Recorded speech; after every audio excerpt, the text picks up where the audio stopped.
या जो verbal order है उत्तर प्रदेश की सरकार की तरफ से, उसको हम कंडेम करते हैं। इसलिए कंडेम करते हैं कि ये संविधान के आर्टिकल 17 का वायलेशन है, जो अनटचेबिलिटी की बात करता है। तो उत्तर प्रदेश की सरकार अनटचेबिलिटी को प्रमोट कर रही है।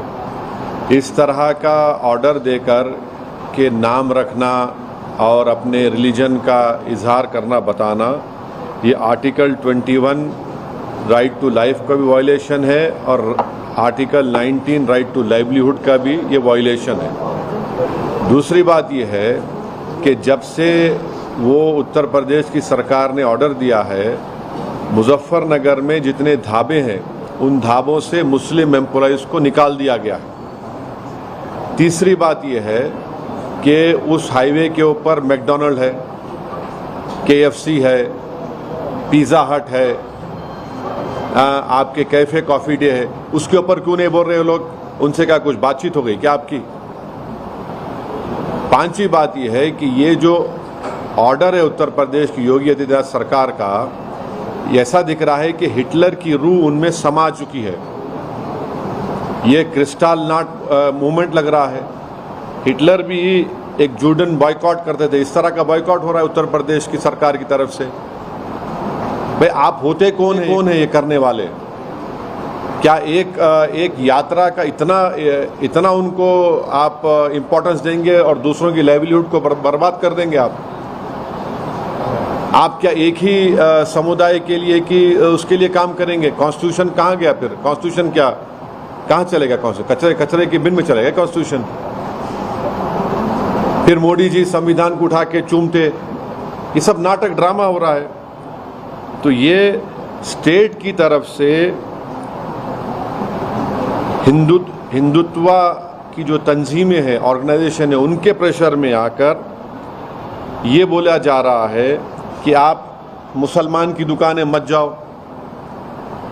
क्या है ये? किस लिए हो रहा है? आप उनको आइडेंटिफाई कर रहे हैं, ये हिंदू की दुकान है, ये मुसलमान की दुकान है, इसका नाम अबू बकर है, इसका नाम अली है, इसके पास मत जाओ आप। ये क्या है ये? और आखिरी बात यह है कि मैं चैलेंज कर रहा हूं, रिटर्न ऑर्डर निकालो आप। योगी आदित्यनाथ में अगर हिम्मत है तो रिटर्न ऑर्डर निकाल के बताओ हमारे को इसके बारे में। क्लियर डिस्क्रिमिनेशन हो रहा है मुसलमानों से। ये कॉन्स्टिट्यूशन की, संविधान की धज्जियां उड़ाई जा रही हैं। हमने आर्टिकल 17 के जरिए अनटचेबिलिटी खत्म किया, आप अनटचेबिलिटी ला रहे हैं। आप राइट टू लाइफ के खिलाफ है, राइट टू लाइवलीहुड के खिलाफ है।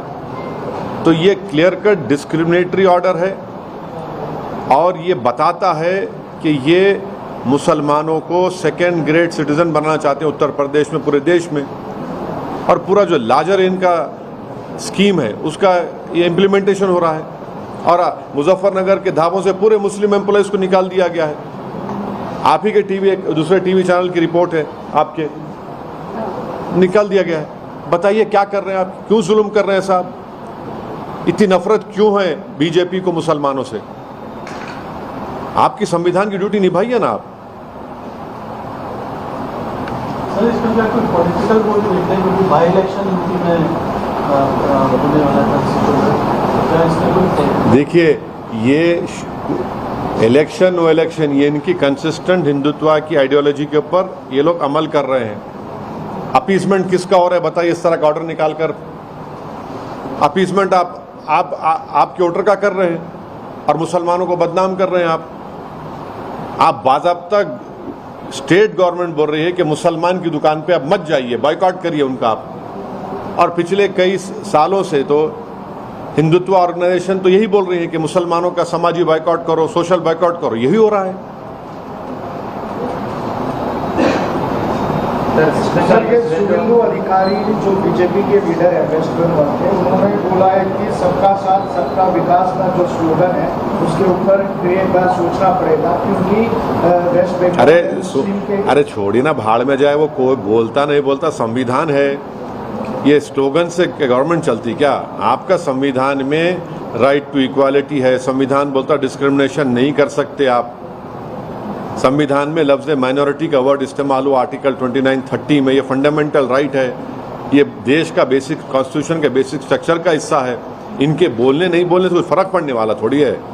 ये अपनी नफ़रत का इजहार कर रहे हैं बीजेपी, और ख़ास तौर से मुसलमानों से इनकी नफ़रत अब खुल के आ रही है।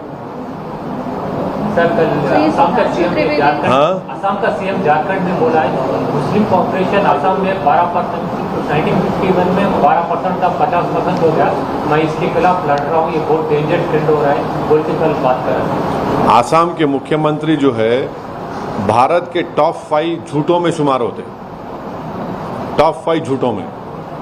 और उनकी झूठ ये है कि 1951 में मुस्लिम पॉपुलेशन 24.68 था। झूठे हैं वो, और नफरत करते हैं आसाम के मुसलमानों से। आसाम में है तो बंगाली मुसलमान मियाँ बोल के डिस्क्रिमिनेट करते, आसाम के बाहर गए तो पूरे मुसलमान डिस्क्रिमिनेट करते। झूठ क्यों है बोल रहा हूँ मैं आपको। 1951 में आसाम था, उसमें नागालैंड नहीं था, मिजोरम नहीं था, आपके अरुणाचल नहीं था, मेघालय नहीं था, राइट। अब ये अलग स्टेट जब बन गए तो उस वक्त 51 में 24.68 मुस्लिम पॉपुलेशन था, 2001 में 30.92 था, और 2011 सेंसस में 34.22 था। इतना झूठ बोल रहे, और इनके झूठ की वजह से पूरा एडमिनिस्ट्रेशन, पूरे ऑफिसर्स मुसलमानों से नफरत कर रहे हैं। और कैसा कर रहे हैं मैं बता रहा हूँ आपको। वहाँ पर एक एरिया है जागीर रोड बोल के, हाई कोर्ट का ऑर्डर आ गया डिमोलिश मत करो। डीएम साहब जो है ऑर्डर नहीं मिला बोल के सिर्फ मुस्लिम हाउस होल्ड्स को, कारोबार को डिमोलिश कर दिए। आसाम में नियरली, आसाम में जो मिनिस्टर्स कॉलोनी है, ये हेमंत बिस्व को बोलो पूरे मुस्लिम लेबरर्स बनाए वो। अगर 40% है मुसलमान आसाम में, तो कौन सा आसमान गिर रहा है? अनकॉन्स्टिट्यूशनल क्या है बताओ, ये कितना अनकॉन्स्टिट्यूशनल है? क्या अनकॉन्स्टिट्यूशनल? 40% है। पूरा तरकारी बेचने वाला मुसलमान, मच्छी बेचने वाला मुसलमान, ऑटो चलाने वाला मुसलमान, कंस्ट्रक्शन वर्कर मुसलमान। आपको नफरत क्यों इन लोगों से? ये भारत के नागरिक है ना। आप तो मुख्यमंत्री, आपको शर्म आनी चाहिए। इस तरह आप ये एक समुदाय से नफरत कर रहे हैं। तो हर जगह पर बीजेपी, किसी भी स्टेट में रहने दो, सिर्फ नफरत करना मुसलमानों से, और उस नफरत को इंस्टीट्यूशनलाइज कर देना, और अपने गवर्नमेंट में जहाँ पावर में है वहाँ पर एक मैसेज दे देना पूरे गवर्नमेंट के एम्प्लॉयज़ को कि आप कुछ भी कर सकते हैं मुसलमानों के ताल्लुक से। हेमंत बिस्व शर्मा ने ये भी कहा है कि it's a matter of life and. कैसा लाइफ एंड डेथ है बताइए? शर्म आनी चाहिए उनको। अगर 40% मुसलमान है तो लाइफ एंड डेथ का मामला कैसा हो गया बताइए? लाइफ एंड डेथ का मामला कैसा हो गया बताइए? किससे खतरा है आपको, देश को? आप बताना चाह रहे 40% से खतरा है आपको? कितना झूठ बोलेंगे, कितना नफरत करेंगे? यानी नफरत की इंतहा कर दे रहे, डिस्क्रिमिनेशन की इंतहा कर दे रहे आप। 40% अगर, तो क्या लाइफ एंड डेथ का मैटर है बताओ? तुम हार गए लोकसभा के तो लाइफ एंड डेथ का मैटर हो गया। भारत में 14% मुसलमान का लाइफ एंड डेथ का मैटर है ये। कश्मीर में मेजॉरिटी में है तो आप लाइफ एंड डेथ का मैटर है ये। क्या मैसेज दे रहे हैं आप पूरे माइनॉरिटीज को और पूरे इंडिया को? क्या मैसेज दे रहे हैं आप बुकलाहट में और नफरत के मज़ाहिरे बीजेपी कर रही है, फ्रस्ट्रेशन में, बल्कि क्लियर कट डिस्क्रिमिनेशन कर रही है बीजेपी। और फिर उनके स्पोक्स पर्सन बोलते नहीं, वो ऐसा बात नहीं करना, ऐसा बात नहीं करना, ऐसा और फला। और ये जो बात कर रहे हैं क्या है बोलो फिर? ये मुसलमानों को टारगेट कर रहे उत्तर प्रदेश में, उनकी दुकान पे मत जाओ, सोशल बाइकआउट की अपील कर रही उत्तर गवर्नमेंट। आसाम में बोल रहे 40% है तो जिंदगी और मौत का मामला है। महाराष्ट्र में आपकी सरकार है तो मस्जिदों को तोड़ देंगे हम लोग। क्या हो रहा है फिर ये? आप क्या एक पॉपुलेशन, एक माइनॉरिटी, मुस्लिम माइनॉरिटीज को क्या आप धकेलना चाह रहे हैं दीवार की तरफ? रेडिकलाइज कौन हो रहे हैं बताओ फिर?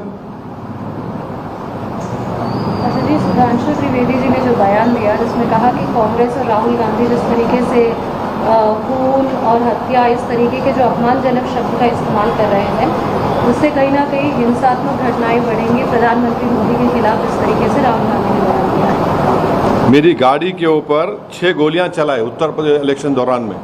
कौन चलाए, किस लिए चलाए बोलो आप? कौन चलाओ बोला उनको? रोज मेरे को धमकियां आते, मैं अब देखना चाह रहा हूँ मैं सेलफोन में SMS करके धमकी, तेरे गोली मार देंगे।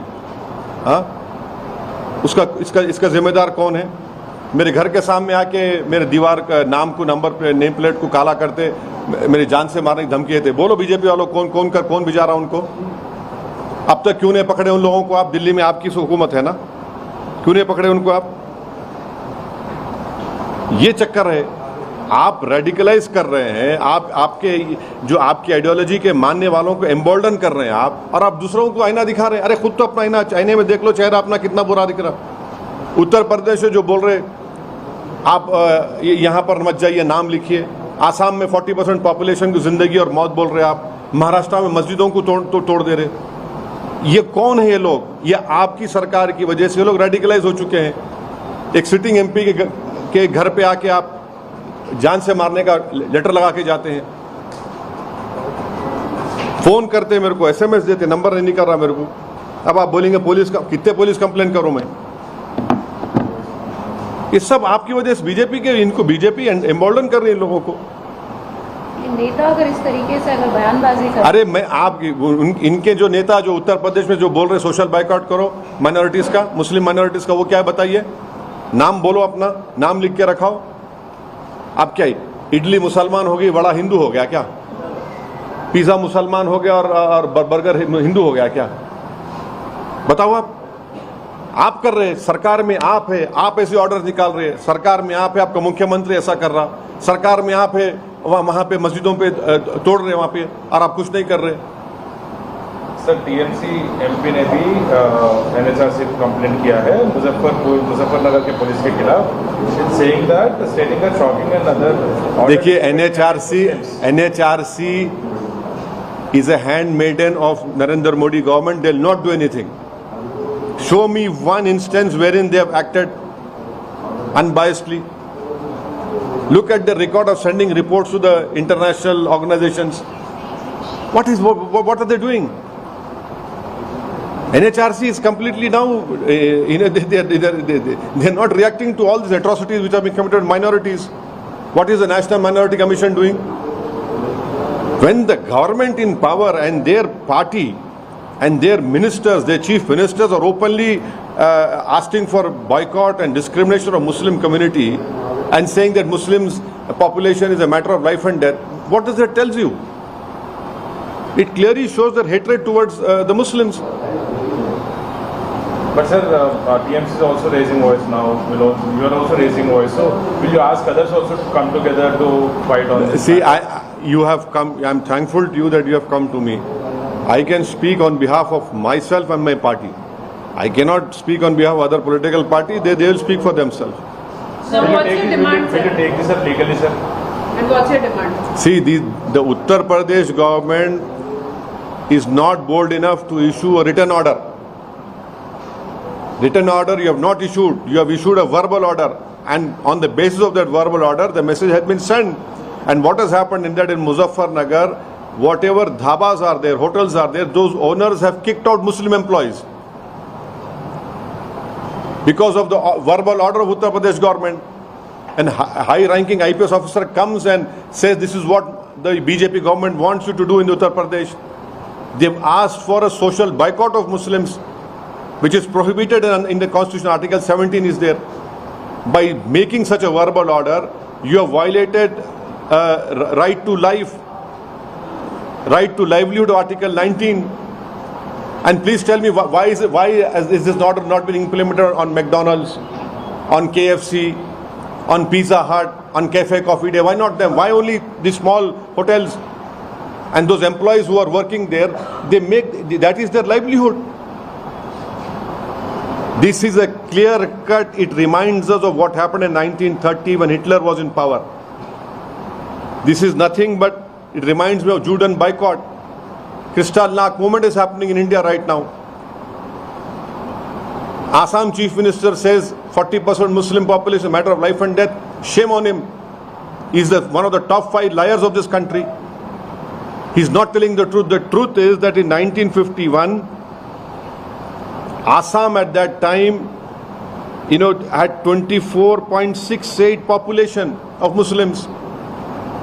Then Mizoram, Nagaland, Arunachal, Meghalaya, when were they created? Tell us.